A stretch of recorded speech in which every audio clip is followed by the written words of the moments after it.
నిరుద్యోగం అనేది చాలా రాష్ట్రంలో నిరుద్యోగం రోజు రోజు పెరిగిపోతా ఉంది. దేశంలో గాని ఇక్కడో గాని తెలంగాణ రాష్ట్రం ఈ రోజు కాంగ్రెస్ పార్టీ 420 హామీలు 420 దొంగ హామీలు ఇచ్చి ఈ రోజు గద్దెనెక్కి కేవలం నిరుద్యోగుల పక్షాన ఈ రోజు నిలబడి మేము వాళ్ళ కోసం పనిచేసి మరి గెలిపించడం జరిగింది. కానీ నిరుద్యోగులను పట్టించుకోకుండా ఈ రోజు ముఖ్యమంత్రి స్థాయిలో ఉన్న రేవంత్ రెడ్డి గారు మరియు రాహుల్ గాంధీ గారు స్వయంగా వచ్చి మన అశోక్ నగర్ కు వచ్చి వారు హామీ ఇవ్వడం జరిగింది. ప్రియాంక గాంధీ గారు ఇవ్వడం జరిగింది.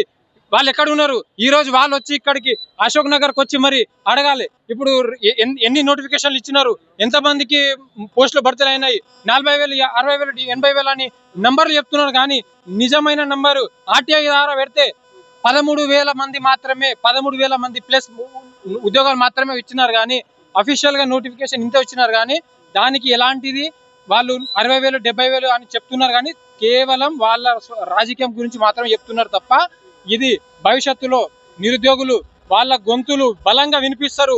అసెంబ్లీ ముట్టడి అవుతుంది, సెక్రటరియట్ ముట్టడి జరుగుతుంది రాబోయే రోజుల్లో.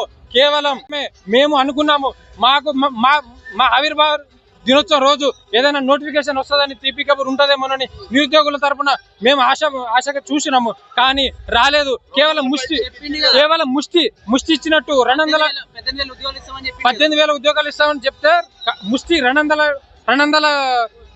200 మాత్రం ఇవ్వడం జరిగింది. అది కేవలం 200 ఎటు సరిపోతాయండి? ఇన్ని లక్షల మంది ఉద్యోగాలలో కేవలం 200 ఉద్యోగాలు ఎవరికి సరిపోతుంది? ఎవరికి ఇస్తారు?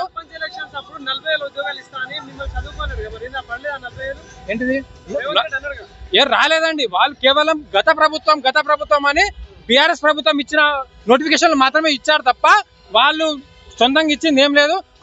అఫీషియల్ గా వాళ్ళు ఇచ్చింది కేవలం 13,000 ఉద్యోగాలు మాత్రమే. దానికన్నా ముందు ఏం ఇవ్వలేదు. కేవలం బీఆర్ఎస్ గవర్నమెంట్ మేము ఏరికూర తెచ్చుకున్నామండి. గత ప్రభుత్వం బీఆర్ఎస్ ఇవ్వలేదు అంటే వీళ్ళకైనా ఇస్తారేమో 2 లక్షల ఉద్యోగాలని చెప్పినారు. కాబట్టి వాళ్ళ మేనిఫెస్టో ఇచ్చినారు. కాబట్టి వాళ్ళు ఇప్పటికైనా ఇస్తారేమోనని మేము చాలా నమ్మినాము.